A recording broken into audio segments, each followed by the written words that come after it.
Salut, c'est Jérémy. Alors aujourd'hui, petite vidéo rapide sur, je continue toujours la série un peu là sur le pâturage. Voilà, donc là j'ai attaqué mon second cycle mon second tour de pâturage. Donc j'avais commencé ici, donc je suis revenu ici. Enfin, là c'est une prairie qui pousse très bien, donc j'étais au bon stade pour la repâturer.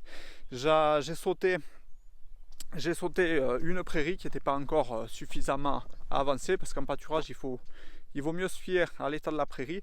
En gros, les rotations, il ne faut pas tourner tout le temps pareil, parce qu'il y a des prairies qui vont pousser plus rapidement que d'autres. Là, celle-là pousse très vite.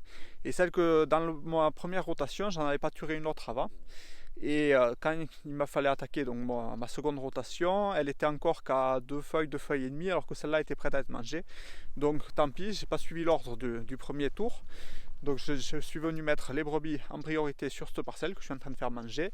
Et là maintenant, ça aura permis de gagner 5-6 jours.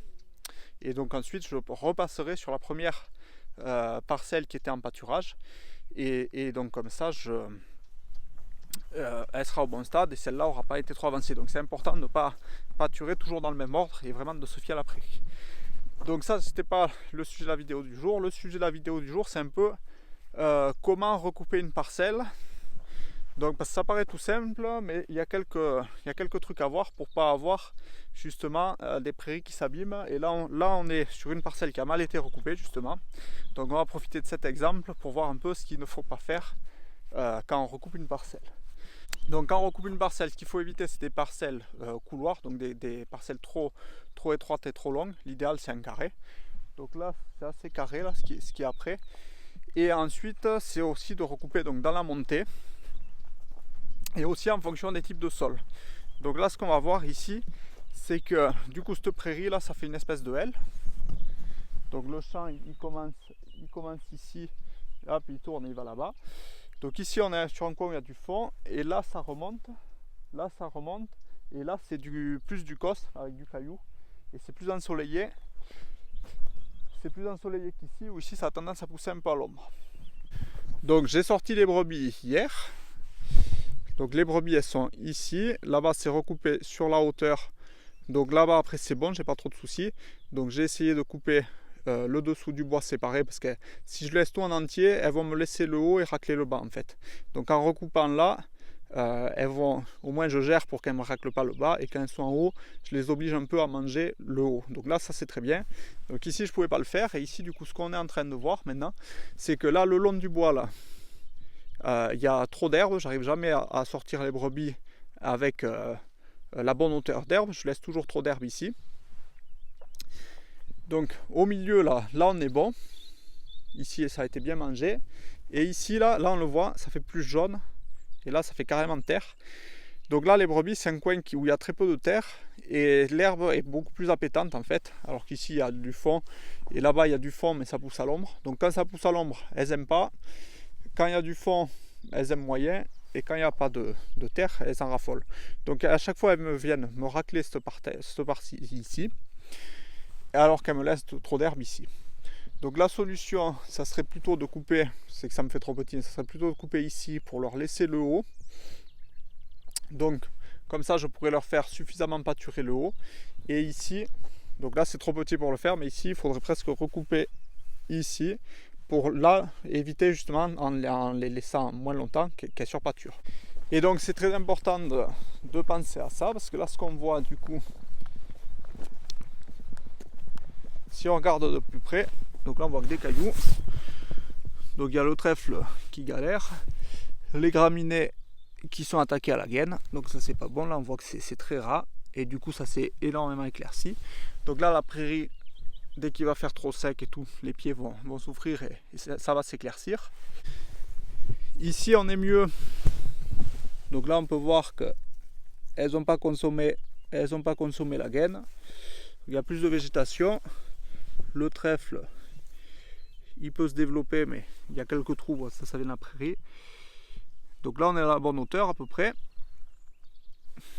Et ici, chaque fois elle le touche à peine. Donc à la longue, là on peut voir qu'il y a des graminées qui sont encore entières. Donc à la longue, le risque c'est de perdre le trèfle, ou d'avoir des mauvaises herbes qui se mettent et qui ne seront pas consommées.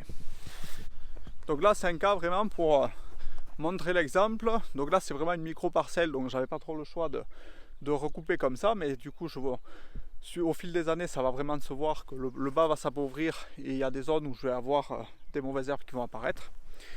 Donc c'est un très bon exemple pour voir que quand on recoupe, si on a un gros bloc de parcelles, il faut vraiment respecter donc, le sens de la pente quand on recoupe les parcelles pour éviter justement d'avoir des zones surpâturées, des zones sous-pâturées. Mais ça c'est le premier point. Le second point, c'est les variations de type de sol. Donc là on peut voir qu'on était sur un coin où il y a du fond et un coin qui est plus caillouteux. Et donc elles vont préférer ce coin-là. L'herbe est meilleure pour les brebis, donc elles vont trop le racler. Donc quand on peut, il faut essayer de séparer ces zones-là. Donc du coup, il faut tenir compte de la pente, des types de sol et aussi de l'ombre, parce que l'herbe qui pousse à l'ombre, elle l'aime moins. Donc quand il y a des grosses haies aussi, essayer de couper un peu en fonction. Donc après, il faut faire au mieux, hein. C'est pas non plus une science exacte, mais c'est... Voilà, les brebis, c'est assez difficile sur la qualité de l'herbe, ça trie facilement. Et donc ça va vraiment venir trier s'il y a des différences de type de sol, s'il y a des différences d'ombre ou des différences de monte-descente. On va vite avoir des zones de sur-pâturage, des zones de sous-pâturage. Même en pâturage tournant, quand on laisse les brebis que 2 jours sur une parcelle, et bien elles vont réussir à aller surpâturer une zone et à laisser trop d'herbe sur un autre endroit si c'est mal recoupé.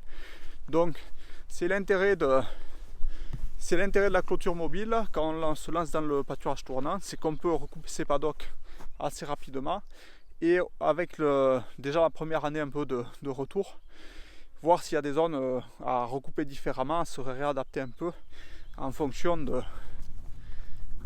zones de refus et des zones de surpâturage des brebis. Donc voilà. Et là on va finir cette vidéo. Je vais te montrer aussi un autre exemple. Donc là on est à côté. J'avais fait une séparation, donc c'était la même prairie qui était semée. Donc ici là, la prairie elle marche avec le parcours, c'était exactement la même prairie que j'avais semée. Le champ s'arrêtait ici en fait, après j'ai fait ma séparation et ici c'était la prairie où elles étaient il y a un jour de ça. Donc là ça a 3 jours et là ça a 5 jours en arrière. Donc j'avais les brebis ici, ensuite je les ai passées ici. Donc le temps de présence, donc la prairie n'est plus du tout la même. Si on regarde, la prairie n'est plus du tout la même. Donc le temps de présence était le même. Donc il a été 2 jours ici, 2 jours ici. Le temps de repos a été même plus long ici, que ici. Et on peut voir que la prairie est nettement plus jolie ici que ici. Donc même en pâturage tournant, si on ne fait pas trop attention, on peut arriver à détruire des prairies. Là c'est ce qui s'est passé, donc je vais t'expliquer pourquoi. Donc c'est quand j'ai recoupé ma parcelle pour que ça tire droit, pour avoir une clôture droite, j'ai laissé une partie de la prairie temporaire dans un parcours. Sauf que cette prairie temporaire était très appétante pour les brebis. Du coup quand elle venait pâturer ce parcours, même si je ne les laissais pas longtemps dessus, elle venait toujours me racler cette partie-là. Vraiment la surpâturer, et le parcours elle mangeait normalement. Donc vu que c'est 90% voire 95% du paddock c'est du parcours, je me fiais au parcours pour changer mes brebis. Mais du coup en 3 ans de surpâturage, on peut voir un peu l'évolution d'une prairie. Donc la même prairie semée, donc tout pareil, c'est le même sol, ça a été semé à la même date et tout, enfin vraiment ça a été juste recoupé, conduit différemment. Là on est sur une partie où maintenant il n'y a presque plus rien, et donc là ce qui n'a pas été respecté dans le pâturage, ça a été la hauteur d'herbe de sortie. Donc ça a toujours été trop raclé, les brebis ont toujours consommé la gaine et tout, donc la prairie s'est énormément dégradée. Et à côté là c'est une prairie où j'ai mieux géré les hauteurs de sortie, et on peut voir que la prairie est nettement différente. Donc juste sur un point, parce que là les temps de repos étaient respectés pour les 2 prairies, les temps de présence des brebis étaient respectés pour les 2 prairies, mais juste en ne respectant pas la hauteur d'herbe de sortie, on a complètement dégradé la prairie. Donc là c'est un petit bout, c'est pas grave, mais c'est pour montrer un peu à grande échelle sur une exploitation que une prairie peut être dégradée en 3 ans ou être améliorée. Et du coup que c'est très important de respecter les bonnes hauteurs de sortie. Donc on voit qu'il reste très peu de pieds de régras. Il y avait eu plantain de la chicorée, on n'en voit presque plus. Et à la place, on a plutôt des... Donc il y a un peu de trèfle, mais il faut le trouver. Donc voilà, donc petit à petit, le parcours va regagner. Le parcours va regagner sur ici, ça va s'homogénéiser. Là, c'était vraiment une petite zone. Mais c'est pour montrer un peu que si on ne respecte pas, encore une fois, les hauteurs de sortie, du coup, on crée du surpâturage en consommant la gaine et on dégrade fortement les prairies. Donc là, c'est une clôture qui le montre bien. Et donc, là, dans ce parcelle-là, qui est sous-pâturée ici et surpâturée ici, même s'il n'y a pas de clôture, toute cette zone-là va se détériorer. Et cette zone-là aussi, parce qu'elle est sous-pâturée. Donc, d'où l'importance de bien réfléchir quand on recoupe un gros bloc au type de sol, au sens de la pente, pour bien redécouper ses paddocks. Nous ici c'est vite vallonné, on a beaucoup de changements de sol, même sur des petites parcelles. Donc c'est un aspect qu'il faut prendre en compte quand on vient recouper ses paddocks, pour ensuite ne pas avoir de problème de surpâturage et de sous-pâturage. Allez, bon, mais j'espère que cette vidéo t'aura plu, je te laisse là et puis je te dis à une prochaine vidéo. Allez, salut!